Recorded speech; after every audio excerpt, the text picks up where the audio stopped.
Hello, and welcome back to France Made Simple, the podcast where I demystify life in France, debunk some of the myths surrounding life in France, and debrief you on everything you might need to know when moving here or living here or just coming here on holiday. So, this episode is all about decluttering. It's by special request for Lulu. You know who you are, Lulu, who is in the unenviable position, as so many of us are these days, of having your adult children in their mid-20s move back into the family home. Now, I totally get it and understand why young people these days need to do this due to cost of rents, housing, all that kind of stuff. But it is quite hard on their poor old parents who then have to find space for all their stuff. And I do think as well, it's a bit of a phenomenon because certainly in my generation, the minute I went off to uni, my bedroom was commandeered, and I ended up sleeping in a kind of box room off the hall when I returned. I do understand why. It was the nicest bedroom in the house and the most coveted because it had a stable door. It was a room just off the kitchen that had a stable door that led out onto a balcony with a fire escape. So you can imagine how that was very popular with the teenagers. So the minute I'd turned my back, my brothers snaffled it. But it was very much a case in those days of once you'd left home, you really didn't want to go back because apart from anything else, we just had so much more freedom. Parents weren't really that accommodating back in the day. I remember the phone being a particular issue. I'm from a generation when we were only allowed to make calls when it was cheap rate. Uh, Several of my friends' parents actually put a lock, like a little padlock, on the phone to stop them calling out. And if you did get a call coming in from a boy, they had to run the gauntlet of your mother answering the phone. Although, when you stop to think about it, if we wanted to knock international terrorism on its head, that would be the way to go. Because just think about it. If your average terrorist had to go out in the rain, find a call box that was actually working, find the appropriate coins to shove in the call box, then ring up and get somebody's mother on the line who would be, very clear that nope, he can't come out and detonate any bombs tonight. He's got his maths homework to do. That would be the end of that.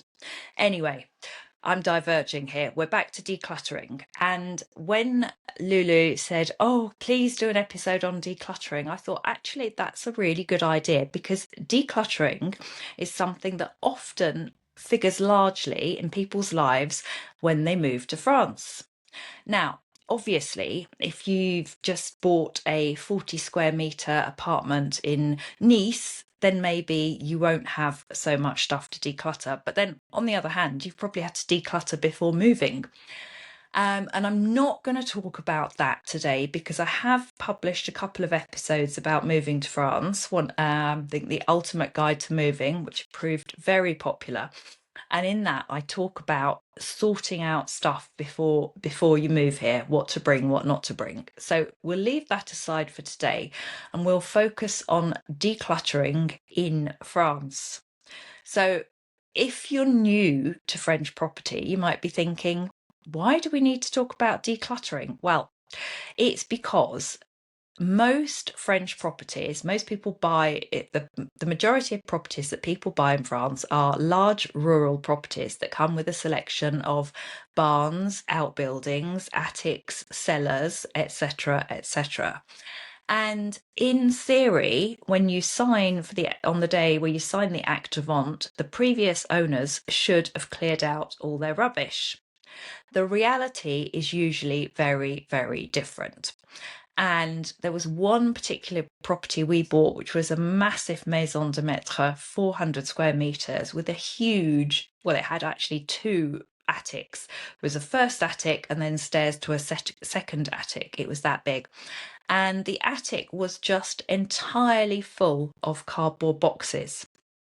which I really didn't understand at the time. But French people do always keep the boxes when they buy anything, even in this day and age of Amazon and returns, because if you buy something from a French shop and it breaks or you have to return it for whatever reason, they always ask, have you got the packaging? And it's become a kind of nationwide obsession keeping the box.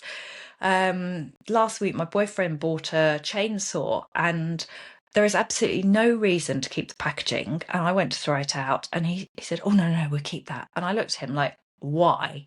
And he couldn't actually come up with a good reason. It's just ingrained in the national psyche. Keep your packaging. So you are bound to find loads of stuff in the lofts and it may or may not be worth keeping. I bought another property that was full of Kilner jars, which are quite expensive to buy and make great storage utensils, of those people that make their own jam or preserves. Absolutely wonderful things to have. But inevitably, there will be a lot of rubbish, for want of a better word. So what we're going to do today is run through your options for disposing of and decluttering your house of various different items here in France. So I mentioned rubbish, and yeah, there are going to be things that you just can't recycle, give away, or sell, and they are just basically shit for the tip, for want of a better word. So you need to take these to the dump or déchetterie. And I'm not going to talk too much about that today because I have published a guide to going to the déchetterie. I think there's a podcast episode out, but there's most definitely a written article giving you all the kind of ins and outs of how you go about this in France.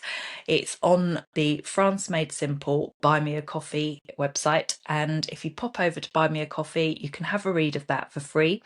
If you want to buy me a coffee, that would be lovely. Yes, please. I do like my coffees.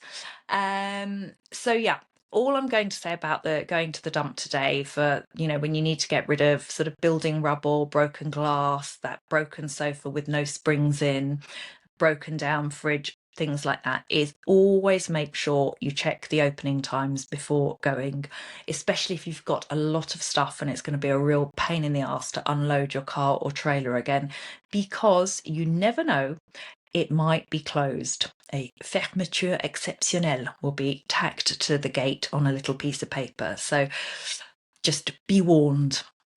So apart from stuff that has no purpose for anybody anymore and just needs to be sent to the tip, what can you do with the rest of it? So the first thing is textiles and clothing. Now, these can all be recycled into other things such as insulation or donated so that other people can get some use of them. And almost every commune will have a clothes bin for recycling. Put your stuff in plastic bags and try and give it a bit of a sort, and obviously make sure it's clean as a sort of minimum for the people, the volunteers that are then sorting it afterwards. You can also donate used clothing that's, in good enough condition, or pretty much anything else, to what's called a brocante solidaire. And these vary from place to place in terms of what they sell and recycle. We had a very, very, very good one in Mambast in the southwest when I was living there, where they repurposed just about everything. The idea is that people donate stuff and then it's resold at very minimal prices to people who have very kind of minimal incomes. Obviously, nobody asked you to prove your income when you're shopping there, but that's the kind of ethos behind it. And you can get some absolutely amazing stuff. My daughters and I used to go there pretty much for all of our clothing. You could also buy reconditioned laptops, TVs, washing machines that have been restored and repaired by the volunteers there. Baby clothes. I bought my daughter a fantastic, bouncy, old-fashioned sort of off-roady type pushchair there. Books, plant pots, you name it. So do check out your local brocante solidaire. They're always happy to accept donations and you could bag yourself a bargain whilst you're at it. Now, you can also donate via the site called Donons, DONNONS.org. And this is a really useful way of getting rid of larger items that might not be of any use to you anymore, but they will be useful to somebody else. So things like pianos, drum kits, kitchen tables. It is quite amazing what people put on there. You have to be, if you're looking for something on there or you want to claim the donation, you have to be really fast off the mark because stuff goes quickly. But I have found over the years that the people you donate to are invariably very, very appreciative. I remember we put a mattress on there and we didn't need any more spare mattress, and the lady turned up and insisted on giving me €10 for it because she said it saved her life that weekend because she had so many extra family members coming to stay. Somebody else turned up with a bottle of wine. Somebody else bought a load of, oh, it was port actually. I used to put my manure on there, and a very nice Portuguese market gardener would come and collect my manure for me from the driveway, which was great, and always left me bottles of port in return. So Donons is a really good way to get rid of large or bulky items that you don't necessarily want to transport to your local brocante or anywhere else. Now, there's also stuff that you might actually want to sell because it still has a value, or you might just feel inclined to be recouping some money, or you need to make some money. So I think in France, really, online, the best sites are Le Bon Coin and Facebook Marketplace and Facebook groups. Personally, I prefer Facebook Marketplace and groups these days because you tend to get more local people looking, less scammers, and it's a bit more self-policing. And also, just by posting something in there yourself for sale, you inevitably find other stuff that you might need too. So that's a very good sort of buy and sell option. When it comes to books, there isn't a huge market for selling secondhand books unless they're very rare or first editions or something like that.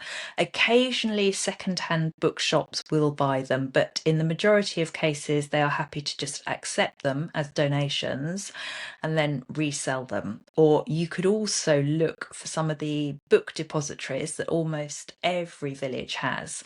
Sometimes they're sort of cute little wooden boxes that look like giant bird nesting boxes. Sometimes they're converted telephone booths.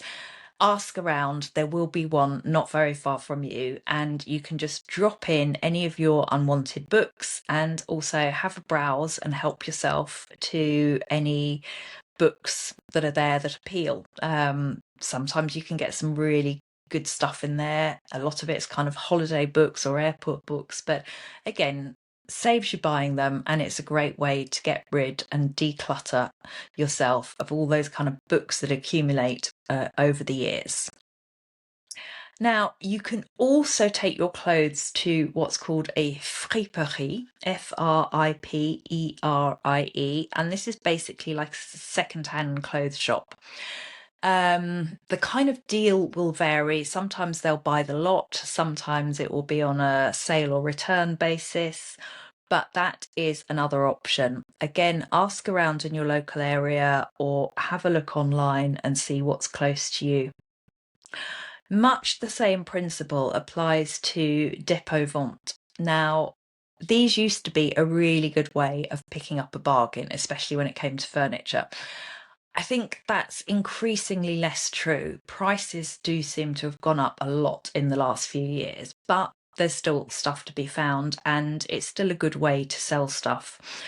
Again, sometimes the owners will buy it directly off you, but generally it's a sale or return, and very often they will put a starting price on your item that will drop as the weeks go by.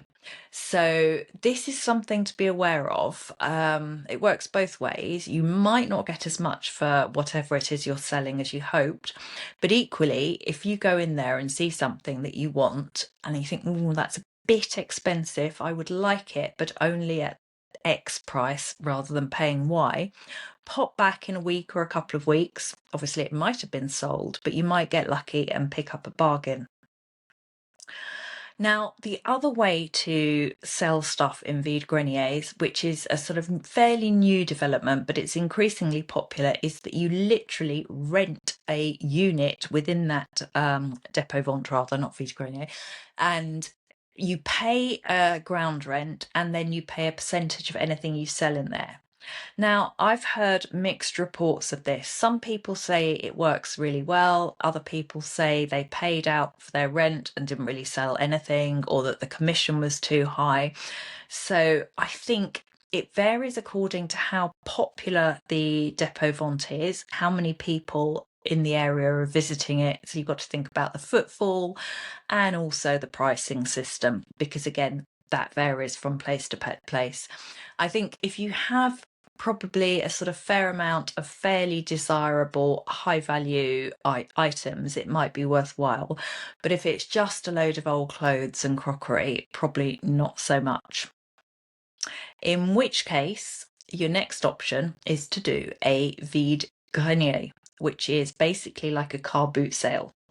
They happen in almost every town and village in France, from kind of end of March, April onwards to the end of September, October. And it's an all-day event, and you register. You're allowed to do, I think, 2 per year without declaring yourself as a professional, and literally clear out your attic. And you can sell anything and everything there. And again, it's a good day out. There's always food trucks there, galettes, mussels, moules frites, burgers, chips. Chips feature heavily, but we like chips. And you never know what you might find as well. And as long as your prices are reasonable, and for that read low, you will shift stuff.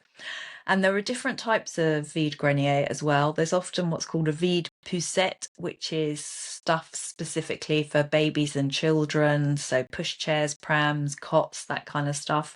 There's ones for books, military equipment, militaria, that kind of stuff. So have a look.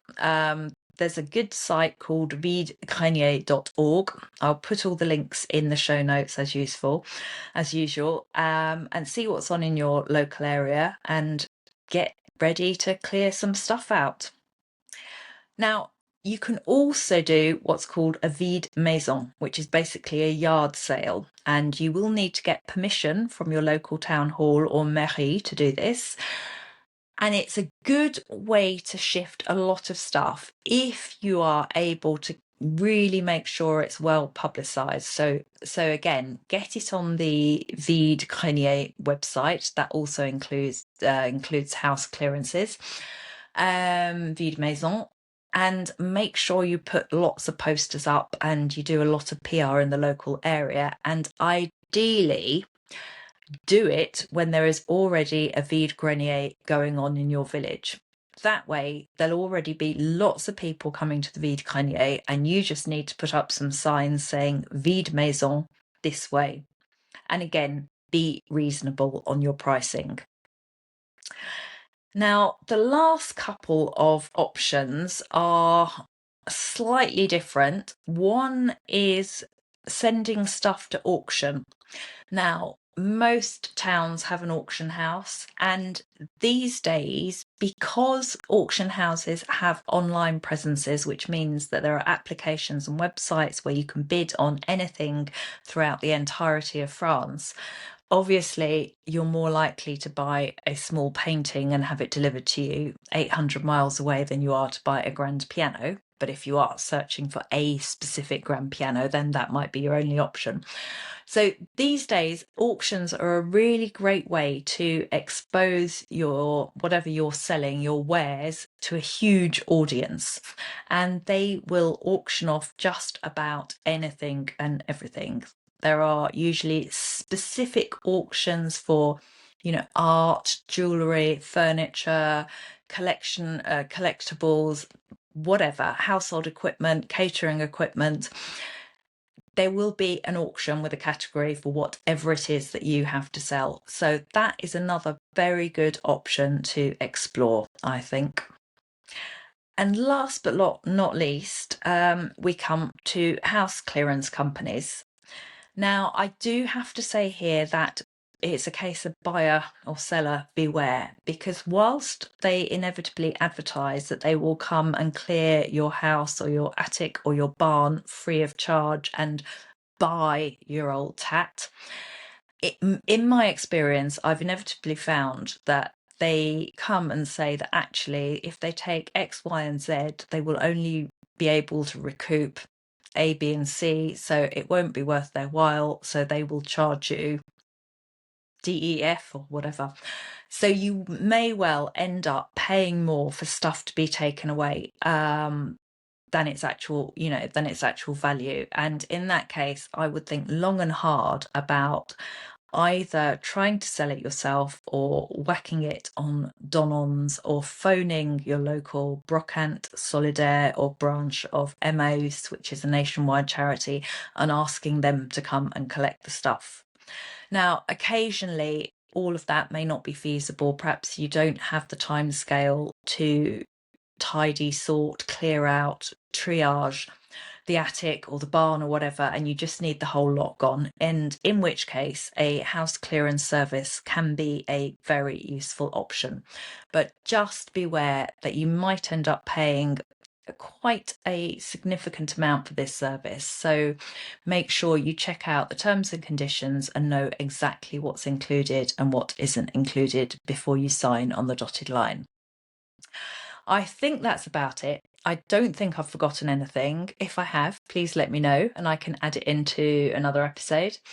I hope that's been useful and informative, and I hope it's given you some inspiration to start decluttering, because apart from anything else, spring is just around the corner, and that means it will soon be the start of vide grenier season. So we'll all be out there selling our tut. And bear in mind that one man's trash and one man's tut is another man's treasure.